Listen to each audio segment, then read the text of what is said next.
Aujourd'hui, ça devrait vous faire plaisir. Je ne défoncerai pas de film. Car, oui, j'ai aimé. J'ai presque vu tous les films Marvel. Et à vrai dire, je suis pas un gros fan du tout. Le dernier que j'avais vu, c'était Civil War, Black Panther, Ragnarok. Non, c'est pas ça. Bon, bref, j'ai vu les derniers, quoi, avec le Magicien d'Oz, tout ça. Prévisible, facile, redondant. Mais là, c'est la première fois que je ressens ça. Avec un Marvel. Ouais. En fait, y a un truc qui me chagrine avec l'univers Marvel, DC. Y a un truc qui me chagrine. Qu'est-ce qui vous chagrine, Butch?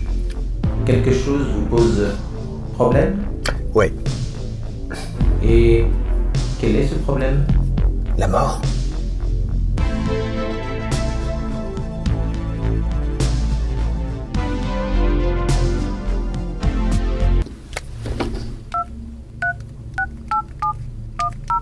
Allô. Ah, salut, tu peux me passer la mort, s'il te plaît? Ah oui, j'ai 106, ouais. Allô? Allô, la mort? Ouais, t'as pas trop le temps, ouais. Non, mais on te voit pas trop dans Marvel, je me disais, aussi. Tu fais la morte ou... Humour Marvel. Ouais, Game of Thrones, tout ça, ouais, t'as pas le temps, donc. Ouais, t'es occupé, c'est normal. Je comprends, non, je comprends. Bon, bah, allez. Ok.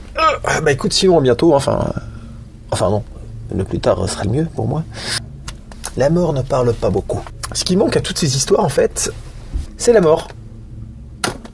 La mort est absente, et ce, de 4 manières complémentaires. La première, c'est qu'on ne voit jamais, malgré les destructions de centre-ville, les morts civiles. L'hécatombe suggérée par les combats urbains n'est d'ailleurs pas abordée du tout. Les villes semblent abandonnées. Deuxièmement, c'est PG-13, donc pas de violence graphique, c'est-à-dire pas de sang, quoi, en gros. Le méchant arrive, et le méchant meurt à la fin de l'épisode. Bon, figure de style imposée. Vous avez eu 2 super-héros tués, je crois, dans Marvel. J'en ai relevé 2, vraiment.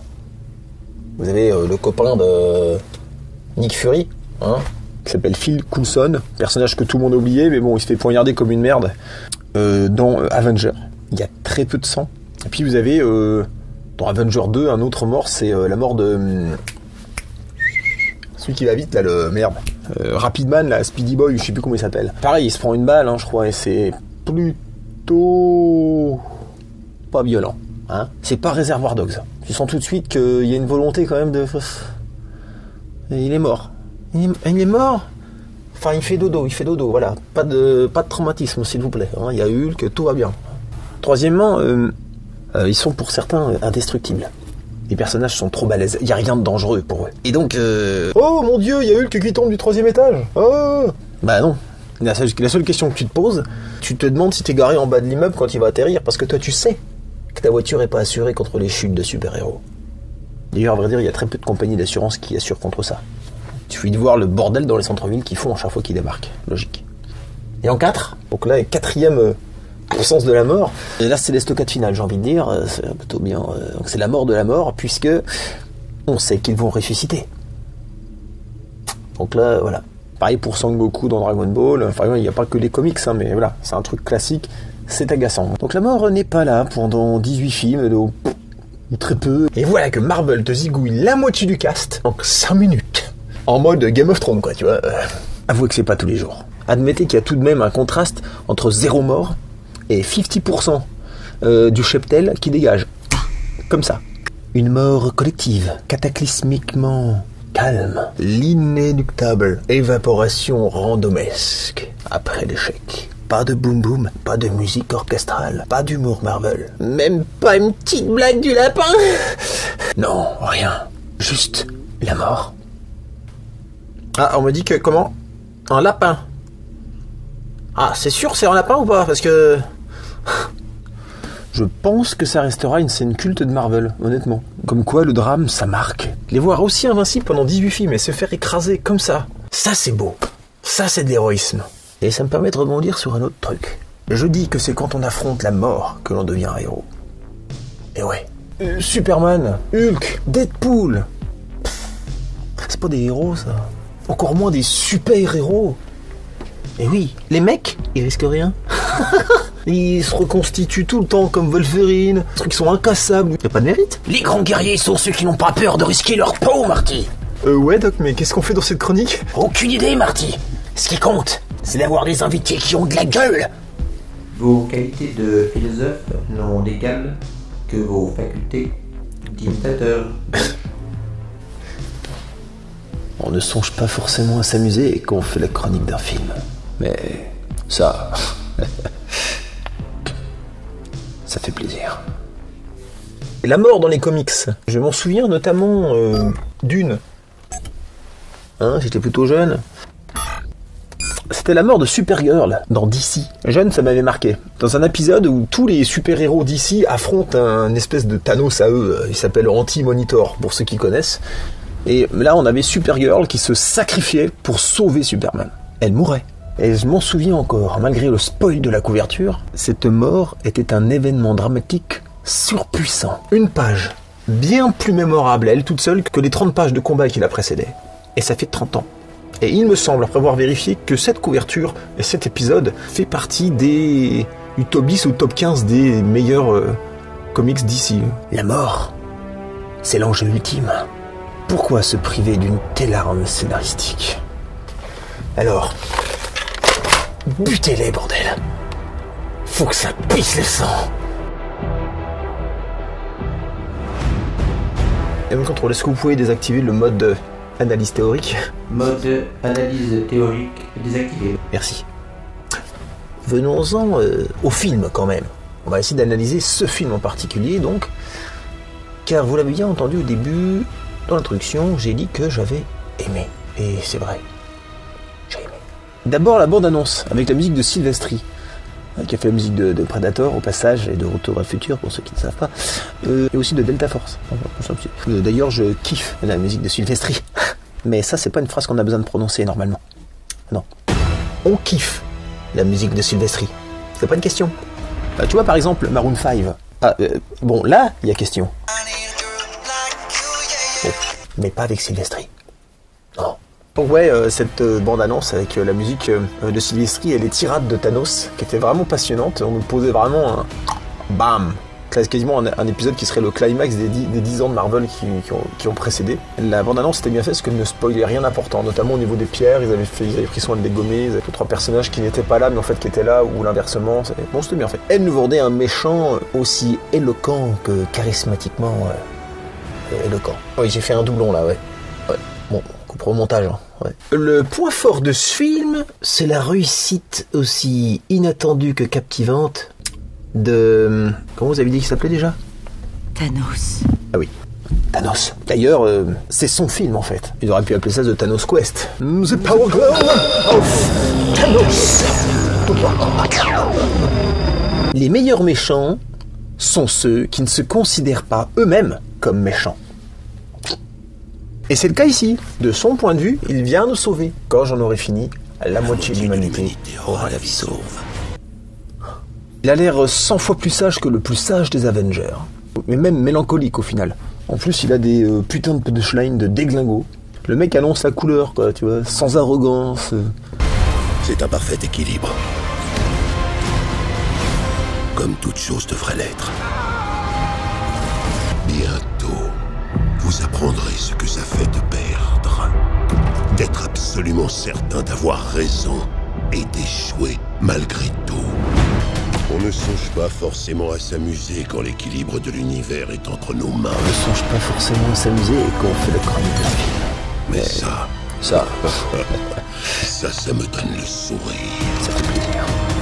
Avec une sagesse, une assurance, te faire passer Maître Yoda et Morpheus pour des finalistes de Miss France, hein, tu vois.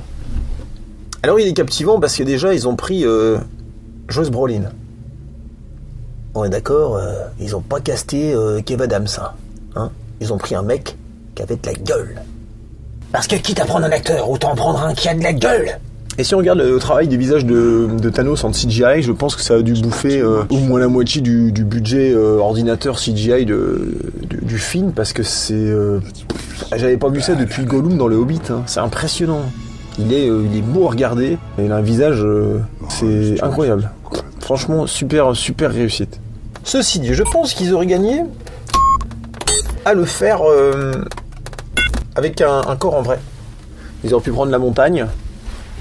Il suffit de regarder les deux images, voilà. Tu prenais la montagne, tu prenais la tronche à Joel Brolin dessus, on aurait pu faire encore un truc encore plus fluide, plus réaliste au niveau, surtout au niveau de son corps.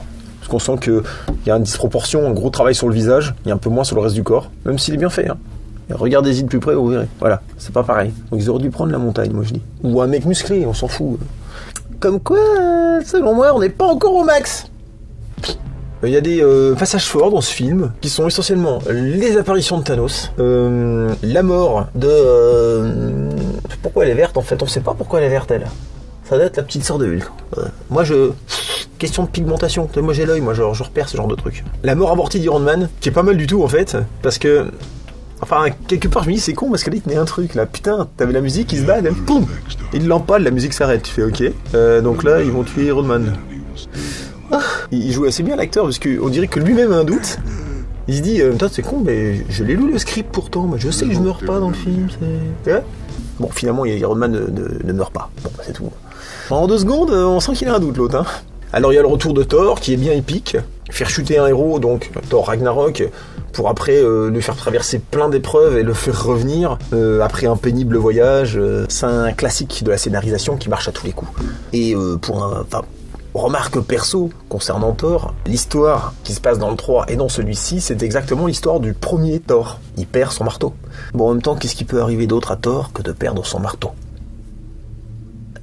Quand t'as un dieu dans l'équipe, c'est compliqué. Hein. Alors attention, il y a des trucs bien, mais ça reste un Marvel, avec son lot de trucs nuls à la Marvel.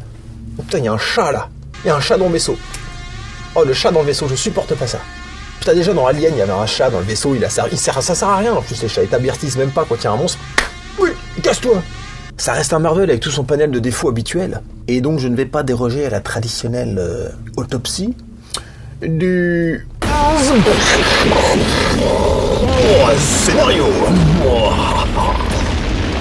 Scénario donc. Alors de quoi c'est composé ce Marvel? Alors déjà il y a l'humour Marvel. Bon, parlons un peu de votre plan.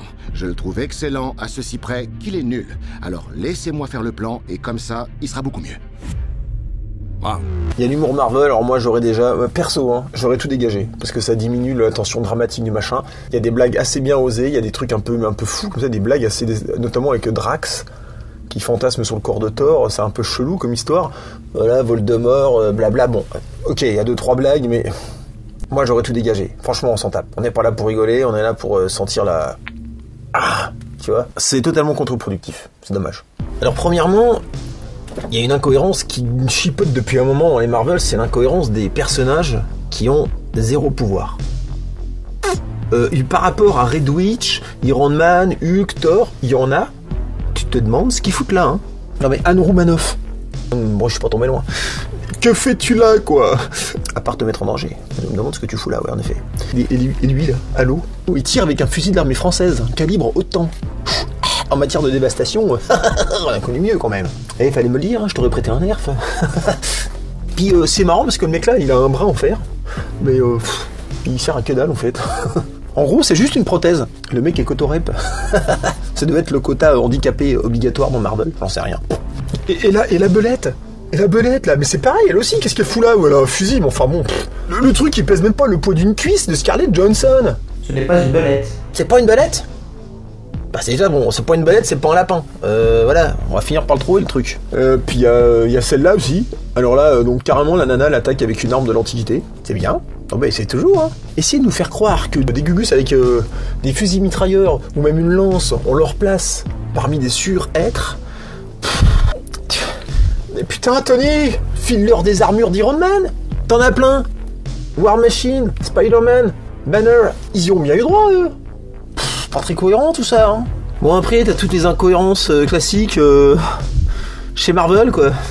Par exemple t'as Doctor Strange, il peut envoyer les gens dans une autre dimension en faisant des disques. Pourquoi il le fait pas plus souvent? Parce que c'est... Peut-être ils lui ont donné un pouvoir qui est tellement puissant qu'il pourrait résoudre les problèmes trop rapidement. Donc là il faudrait réfléchir sur comment vous écrivez vos histoires au départ les mecs. Ah, bah oui, parce que bon, pourquoi Wanda Proximoff là, Scarlett, non, qu'est-ce que je dis, Red Witch, elle en fait pas plus? La nana est sacrément balèze. Hein. Elle a des pouvoirs de télékinésie hyper béton. Moi, pareil que pour Doctor Strange, en fait. Voilà, ils font en sorte qu'elle en fasse pas trop, sinon on pourrait résoudre un paquet de problèmes. Quand tu vois, à la fin, elle arrive à arracher les gros tanks elle toute seule. Les trucs, ils doivent faire 10 000 tonnes, tu vois. À peu près. Ah ouais, puis il y a la scène agaçante, là, quand ils sont à 2 doigts d'enlever le gant de Thanos. Puis t'as l'autre con de Star-Lord. Tu te demandes même pourquoi Iron Man il l'assomme pas avant qu'il est fâché. On sent bien quand il va craquer. Enfin, puis il le frappe quand le gant il allait être enlevé. C'est chrono, tout. C'est vraiment bon. On se demande presque dans quel camp le mec il est, quoi. Le timing est trop cliché. J'arrive pas à m'y faire. C'est une scène qui m'agace. Point. C'est comme ça. Il y a la bataille du Wakanda. Je trouve que c'est la scène la moins intéressante de tout le film. Nul, fouillis, pas tactique, puis inutile en fait, parce que ça bastonne, mais elle sert à rien, enfin si ce n'est qu'à justifier un bouquet final, dans lequel on va méthodiquement éliminer les membres de l'Ordre Noir. Il aurait pu en tuer que 2, et puis avoir un blessé, puis que Thanos il reparte avec un de ses fils quand même. Il y a que Ibonimo qui meurt pas dans le timing là. Je suis même étonné d'ailleurs qu'ils aient tué Ibonimo à un moment donné, comme ça, en plein milieu du film. Puis à la fin, bouquet final, il les bute tous. Bref, du remplissage pour gamin, qui remplit le cahier des charges, à savoir méchant arrive au début, méchant meurt à la fin, dans grosse baston bordélique. Mais où sont les armées du monde ? Tiens, où sont les avions du Wakanda ? Ils avaient des super armes, ils sont capables de faire des trucs vachement mieux. Et puis pourquoi faire un combat à main nue là ? On croirait un pogo ou Hellfest. J'ai perdu une Rangers. L'armée de Thanos, là, les espèces de... ils ont 4 bras, mais ils ont pas d'armes. Les mecs débarquent d'un vaisseau spatial high-tech, tu vois, mais ils ont pas d'armes. Même pas une épée, je sais pas moi, un flashball, un petit truc, tu vois. Non, rien. Bon. Enfin, je me fous de la gueule de l'armée de Thanos, mais en fait, c'est pas mieux, hein, parce que... Malgré le niveau d'avancée technologique du Wakanda, les gars, vous savez ce qu'ils ont trouvé comme arme ? Les mecs ont des espèces de manchettes boucliers toutes cheloues. Enfin, tu sais même pas à quoi ça sert. Franchement, tu prends une planche à saucisson, tu mets un bout de scotch, t'as la même chose. Je comprends pas. C'est ni une arme de défense, ni une arme d'attaque. C'est tout raté dans tous les sens. Je comprends même pas le truc. Enfin, si quelqu'un a compris le sens de cette arme, surtout qu'en plus, ça ne fait même pas vraiment office de bouclier pour Captain America. On dirait une attelle pour les entorses de poignet. Tu sais ? Ils ont rien trouvé de plus efficace que ça. Et puis t'as Black Panther, le chef des Wakanda. C'est quoi son arme ? Des griffes. C'est tout ? T'as pas un petit couteau de cuisine, un petit truc chez toi ? Et puis d'un seul coup, t'as Thor qui débarque, qui donne un coup de marteau, qui les fout droit par paquet de 30. Cherchez l'erreur. Ce sont des monstres sans armes. Moi, je te les attendais à l'entrée du bouclier avec des sulfateuses genre minigun calibre 30. Je te faisais de la terrine d'extraterrestre en mode 14-18, sans problème. À la Predator.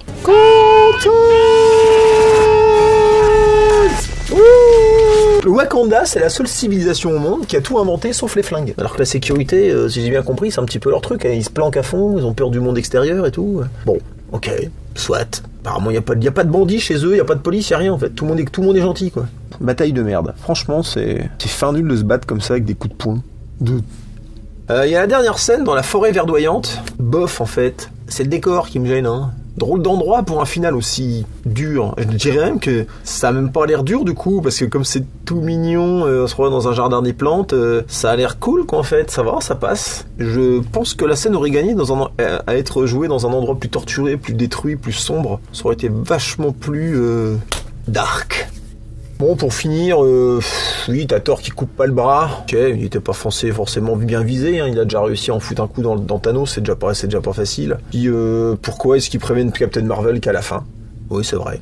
Et quand je vois toutes les idées de merde qu'ils auraient pu éviter, ils auraient pu faire de ce film pas seulement un bon Marvel, mais ils auraient pu faire tout simplement un bon film du grand cinéma, avec une écriture plus logique et intelligente en fait.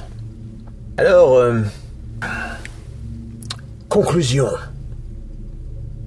Oui, je sais, ils vont ressusciter. Mais tel quel, Infinity War, là, est pour l'heure un film qui m'a tenu jusqu'au bout. Un méchant crédible, la mort qui rôde, ça ne peut être que le meilleur des Marvel. Il m'a proposé une première partie digne d'un empire contre-attaque. Sombre, dramatique, qui nous laisse dans une situation inédite. La moitié de la team qu'a dégagé, Thanos le méchant a réussi son plan. Ah, on mesure pour une fois l'étendue de la difficulté, de l'épreuve. Et puis, que faire maintenant ? Juste parce que, cette fois, les Marvel ont été confrontés à un problème. Quoi? Qu'est-ce qui vous pose un problème? La mort.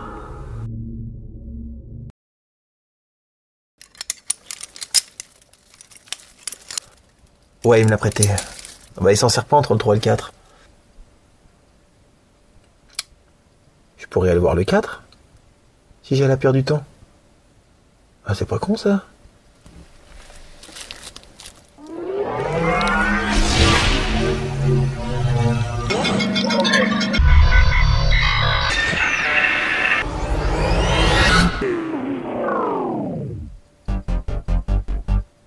Pratique.